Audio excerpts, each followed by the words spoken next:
Peut-être sur les aspects liés à l'urbanisme, au PLU, parce que c'est du coup très Oui, concret pour les élus. j'ai dit que je vais y revenir tout à l'heure, vous avez raison.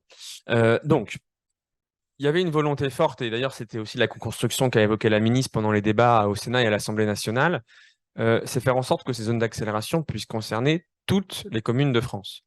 Et il nous a pas échappé, mais c'est aussi grâce à l'AMF notamment qui nous l'a rappelé, que toutes les communes ne disposent pas de documents d'urbanisme. Et donc, pourquoi j'évoque ça, c'est que euh, tout le monde, y compris les communes au RNU, peuvent définir des zones d'accélération. C'est le premier point. Bon.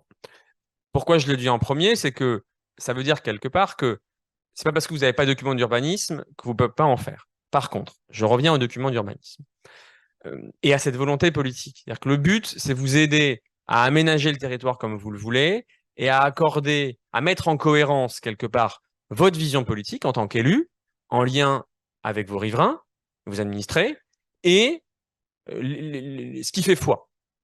Et donc, évidemment, ça veut dire qu'il y a un intérêt, et je reviens à cette mesure de modification d'urbanisme accélérée, que vous puissiez adapter vos documents d'urbanisme. C'est-à-dire que si en fait votre volonté politique, elle a changé, ou que le document d'urbanisme, il date d'une volonté politique d'avant, c'est effectivement probablement important pour vous de mettre en cohérence ce document d'urbanisme avec les zones d'accélération que vous aurez décidées.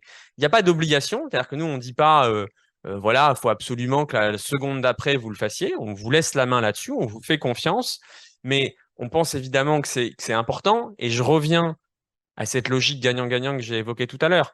Imaginons, donc vous faites votre zone d'accélération, vous allez avoir, les porteurs de projets vont jouer le jeu, vont venir là.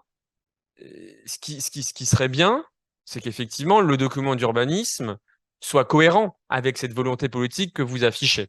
Voilà. Et donc, on vous invite et on vous conseille plutôt de le faire, mais c'est pas une obligation. Et donc, pardon, j'évoque notamment le PLU et les PLUI en le disant.